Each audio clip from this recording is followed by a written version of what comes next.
Let me first start by thanking everyone in attendance today. Wanda and I developed this little presentation, and when we did, we felt like it would probably be just the two of us. So as I read this, you may notice it's more about the two of us, but we want to include all of you in saying farewell. We are here today to say our last farewells to our dad, Bud Beam. This was a very informal in service as he had wanted. In the last months of his life, I've had the opportunity to spend some time with him. During these many visits, we discussed his life and his death.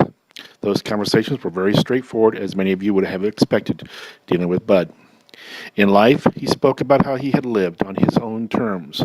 While he enjoyed his life, he realized his approach may have caused harm to others, and he wanted them to know how sorry he was for that. He was very proud of his family and those folks around him. He spent a lot of time talking about his trailer, his life on the trailer.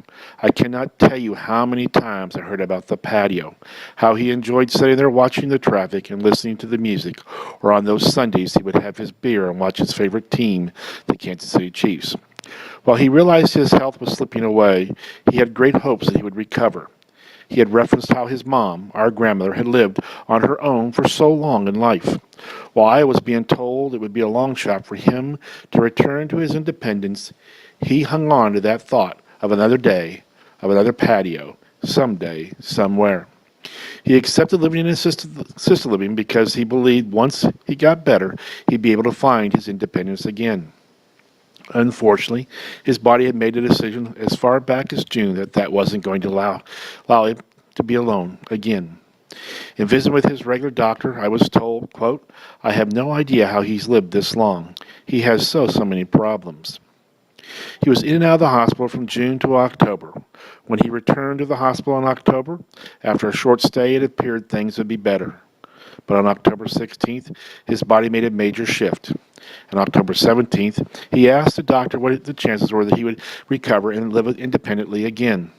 Even though the doctor said his focus was on just getting him better for the next day, Dad pushed and pushed and pushed for an answer. Finally, the doctor replied, less than 50%, if that. Dad thought for a bit, and then he announced that he did not want to live by being supported by others. He said it was time. He stated his last wishes were to have a cold Sprite, a slice of watermelon, and a beer which I learned later would be Keystone. While he was ready on the evening of October 17th, he was told he had to wait until October 18th to make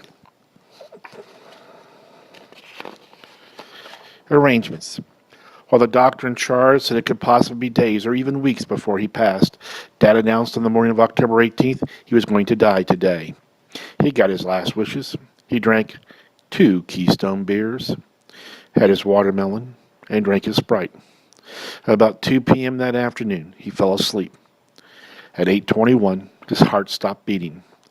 I share this story because it serves as an example of how he lived. All those years he fought the odds, but on October 17th, he made the decision that he was ready, and on his terms, he decided when and how he would die. He outlined how he wanted to be treated once he left this world. He told me repeatedly that he needed to be simple, that he wanted to be cremated and his ashes buried in Manchester.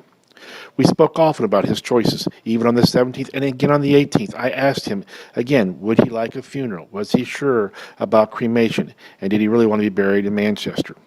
To all those questions, he assured me. But what seemed even more important to him was his poems.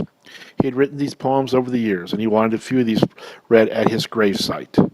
The only thing he did not know at the time of his death was that he would be buried alongside his mother, our beloved grandmother. To get this started, I will read the first poem that I found in his notebook. He had all his poems organized in a notebook, and as I said repeatedly, he asked me, do I have your poems? Did I find those poems? Would I read those poems at the gravesite? This first poem goes as follows. As the sun sets and my feeble body comes to rest, another day has passed and his old body still lasts. As I lay back to reflect on the past and days gone by, I would like to apologize to all before I die. Self-centered and egotistic, with my only cares, it's hard for my soul to bear. Some guilt I've had for you all to think I was so bad. I've shared a series of poems whenever you guys had an opportunity to read them. What I would like to do now is to share in a prayer together. You all have a copy of the Lord's Prayer. If you would join with me, Our Father, which art in heaven, hallowed be thy name.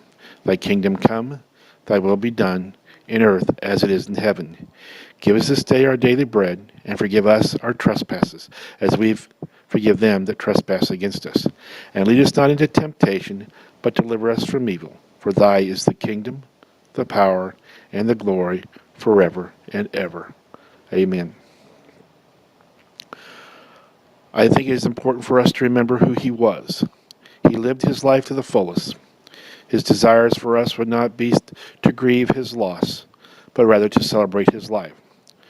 So as I read the last poem that he wrote, you are more than welcome to stay here as long as you wish. But please, for his sake, go forth with renewed memories and live your life. With that, this was one of the poems I felt was very fitting to end this service. This was written by Bud himself. I look toward the cemetery and think of the past. Most of all, those people are forgotten at last. I look at the headstones with the dates that say, I was here once, but that was long before yesterday. As people dwindle and my life is gone, will I just be another forgotten song? The choice of cremation has entered my thoughts, turned to dust, forever lost. If there is a difference, I ask you, if I'm gone to heaven, you shouldn't feel blue. My soul is what is truly me, so my body and life was just there for you to see. Again, Juan and I'd like to thank you for your attendance today.